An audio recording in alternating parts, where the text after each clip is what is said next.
Hello my dear friends, welcome to my YouTube channel BUIT वाला पर।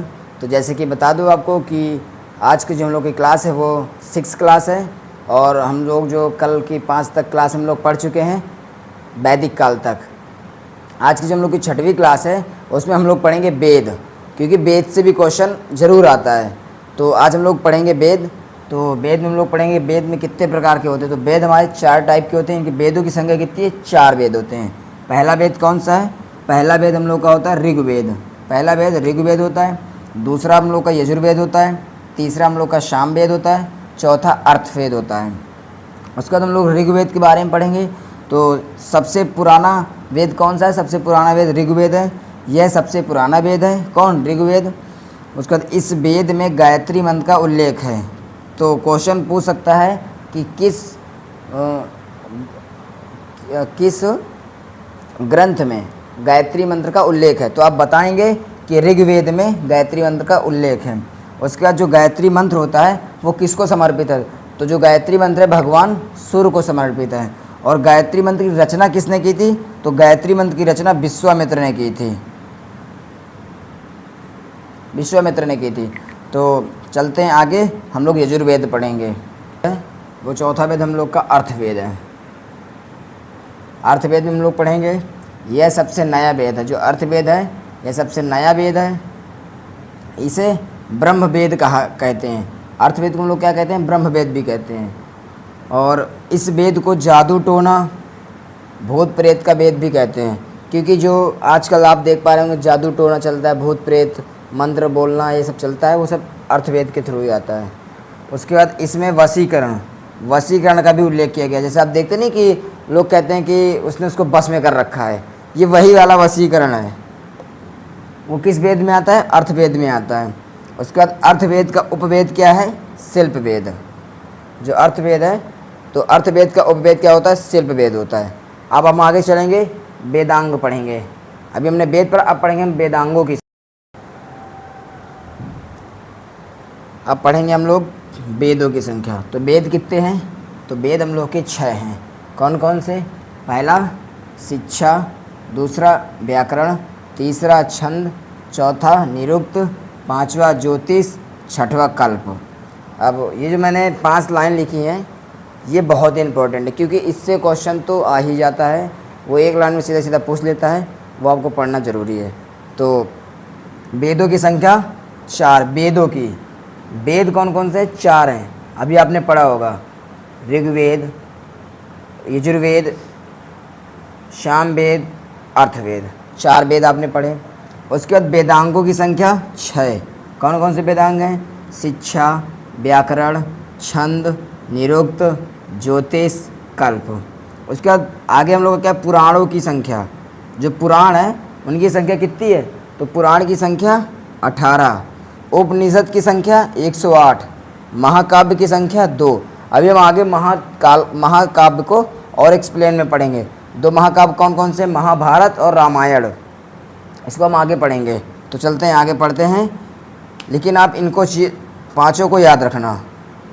वेदों की संख्या 4, वेदांगों की संख्या 6, पुराण की संख्या 18, उपनिषद की संख्या 108 और महाकाव्य की 2। पुराण और उपनिषद। पहले हम लोग क्या पढ़ेंगे? पुराण। तो पुराणों की संख्या कितनी है? 18। पुराणों की संख्या 18 है। सबसे प्राचीन पुराण क्या है? मत्स्य पुराण। जो सबसे प्राचीन सबसे पुराना पुराण है वो मत्स्य पुराण है। पुराणों के रचयिता कौन है? ये क्वेश्चन आ सकता है। पुराणों के रचयिता कौन है? वो ऋषि लोमहर्ष हैं। और उनके पुत्र का नाम क्या था? ऋषि लोमहर्ष के पुत्र का नाम उग्रश्रावा था। उसके बाद उपनिषद। तो उपनिषद आपको पता है कि 108 हैं। और सबसे बड़ा उपनिषद कौन सा है? वृद्धारण्य।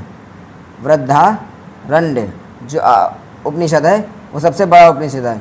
सबसे छोटा उपनिषद कौन है? तो मुंडकोपनिषद। मुंडकोपनिषद जो है सबसे छोटा उपनिषद है। उसके बाद ओम। जो ओम हम लोग का है वो उपनिषद से लिया गया है। उसके बाद अगला है तमसोमय ज्योतिर्गमय। ये किस में से लिया गया? ये भी उपनिषद से लिया गया है।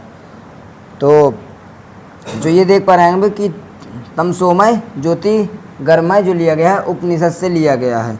उसके बाद मुंडकोपनिषद से भारत का राष्ट्रीय वाक्य भी लिया गया है। जो भारत का राष्ट्रीय वाक्य है वो कहाँ से लिया गया है? उपनिषद से।